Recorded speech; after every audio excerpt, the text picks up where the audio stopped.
asked me to procure for him, and to be honest, I didn't know or think it was going to be this difficult. This is a Girard Perregaux. Brand has been around for forever, but they kind of revamped over the last couple years with their men's collection, and I am like in. I think this is probably the first one I've seen brand new in person ever, and I'm kind of blown away by the shape, the size, the color, everything, and I'm gonna get into that now.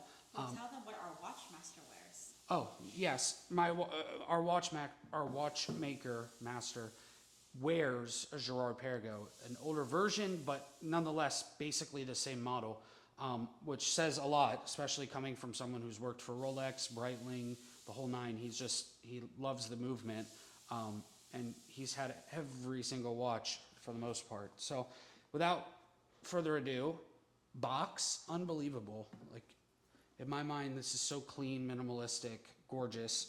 The whole setup, basically, look at that, shaping the no, which I think is so cool. I think they did such a great job with the box. You know, like if you open it like this, still can pull it out nicely, but if you just slide it out a little bit, gives it this whole beautiful aesthetic, which I think is great. I think a good setup, manufacturer to customer, I think is super important. We have the same thing when we ship out boxes to private individuals. Dealers used to get their own separate box, but nonetheless, I still think it's very important to have like some sort of branding, beautiful box, and really nice travel pouch, leathers, really nice quality. I don't know that it's like the nicest one I've ever seen, but still, nonetheless.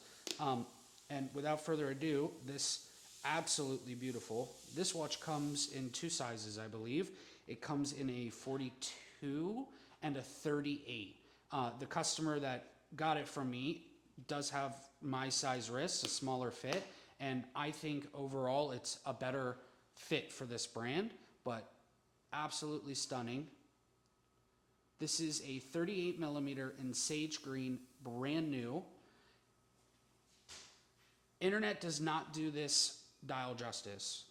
It looks great on the internet. I mean, like enough that like someone would go buy it, but in person, it is the most nice, subtle, like green. It's like a pale green that I haven't seen any other manufacturer do. And they have a little gold, yellow gold accents on the second hand, around the hour markers, around the GP is in gold. But more importantly, manufacturing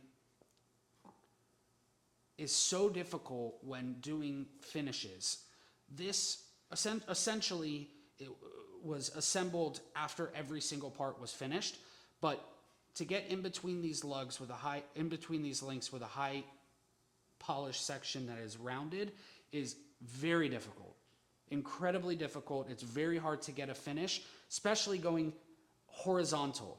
The finish here is horizontal while you have vertical high polish down the sides, lapping. It's like AP does it, Patek does it, a lot of the bigger brands do it. It is a very difficult thing to do and to refinish, to cut, but more importantly, this bezel.